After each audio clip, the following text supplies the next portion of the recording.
manifestation and parallel reality. Hello, welcome to Spiritual Silvera, where we discuss the concepts of the law of assumption in order to experience life the way we were meant to. Today, we are going to discuss manifestations and parallel reality.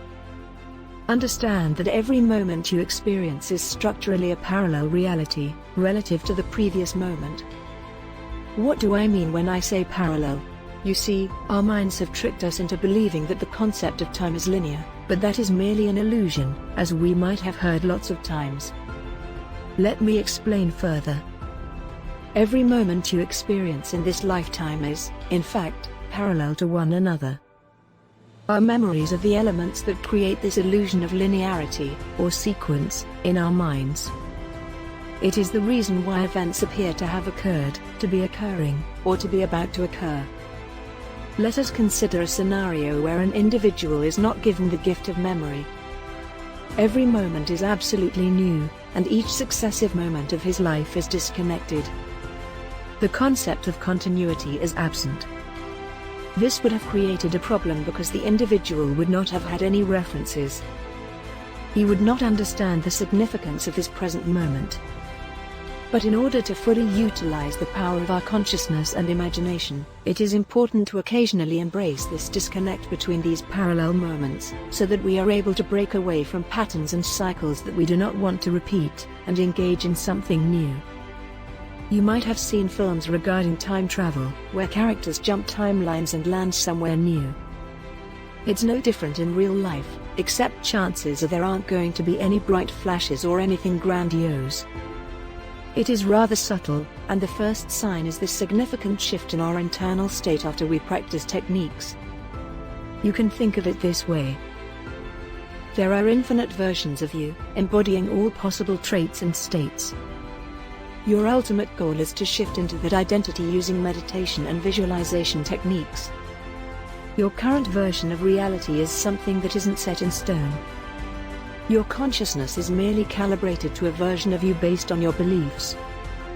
Your past, which you have experienced, and the default future are actually a function of your current state of being. This is what it means when they say, you attract who you are, not what you want.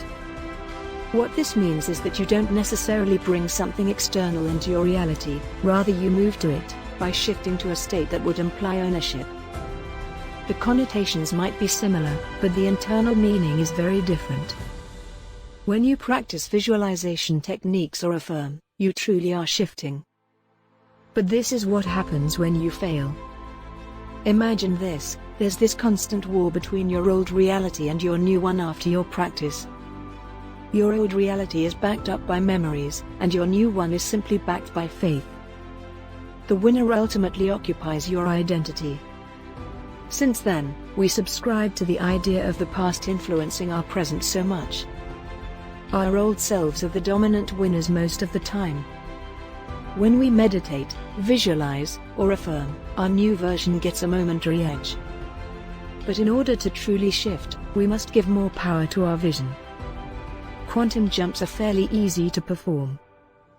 There are numerous videos on YouTube that might be useful in guiding us to that parallel reality.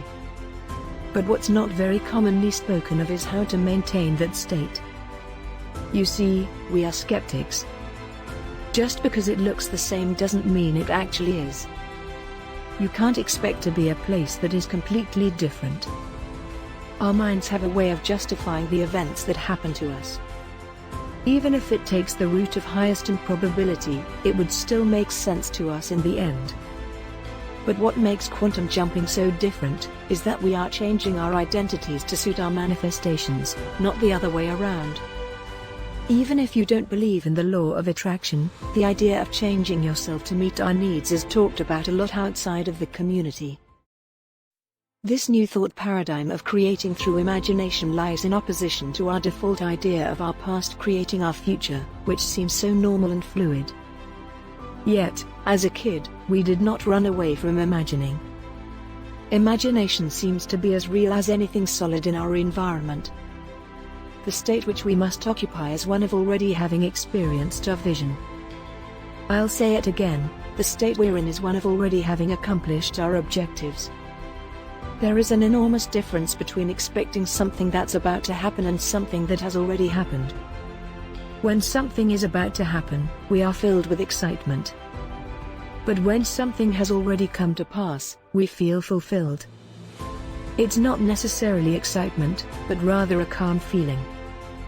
This eliminates the need to constantly have to occupy the state of vision. The only thing we must ensure is that we do not entertain old negative patterns. A neutral attitude is fine as well, because if you were to have already achieved that in the past, you would not necessarily be happy about it all the time. It is just a part of us, not the entirety of us.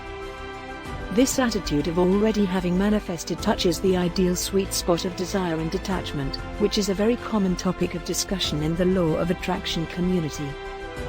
The desire is just a memory, a knowing of already having experienced it. The detachment is a no-pressure situation, because why would you even be paranoid about something you already have? To maintain consistency, it is normal for the subconscious to revolt against anything new. It is pretty much the law of inertia in physics, where an entity tries to maintain its current state of motion or stagnancy. If you were to move a heavy box, there is a certain threshold of force you must exert below which the box will not move. It's like the box cancels out the force below the threshold. Similarly, our old beliefs attempt to cancel out our new paradigms before they give in and start to entertain them. Unlike the example of the box, however, we do not cross the threshold through the intensity of belief, but rather we ease into such intensity through repetition. Repetition and frequency are indispensable factors, and that's not just limited to practitioners of the law of assumption. Repetition is not something whose effects you can experience right away, but rather through patience. It's absolutely fine to experience some momentary backlash as long as we know the state to which we must come back to. It is what keeps us in our new timeline and ensures us against falling back into old ideas and beliefs. If you think this idea repeats itself throughout YouTube like a broken record, that's because there is simply no way to break down the concept of belief further. Belief is something which we embody, something which we are. Its conventional definition doesn't do justice to its actual meaning. It's so fundamental to our existence that our existence depends on it. So there isn't any quick fix to the way we think. Old habits die hard, and our habit of negative thinking isn't any different. The concept of parallel reality jumping is something that appeals to not just the law of attraction community, but also those of us who are interested in quantum physics. I personally like using the concept of jumping between parallel realities more to explain concepts. In terms of teaching, I absolutely love the teachings of Neville Goddard because they are pretty much the source and explain concepts in the most raw, unfiltered manner. I love it because aspects of the teachings haven't been lost during translation. And as an added bonus, it actually explains verses of scripture in an absolutely beautiful manner.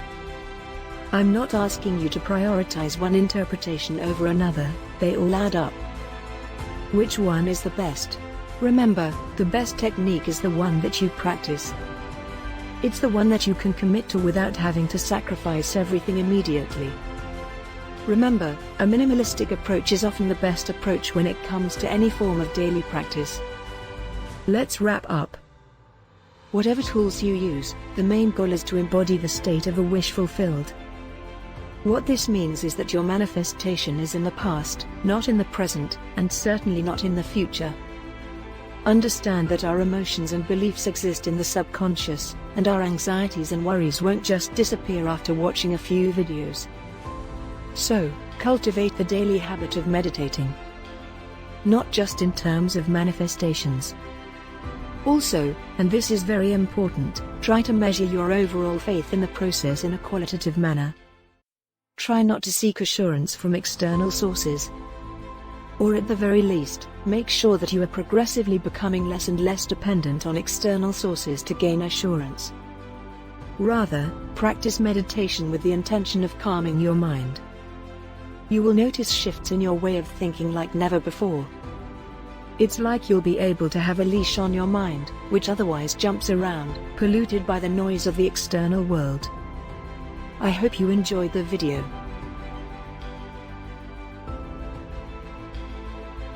Don't forget to like and subscribe.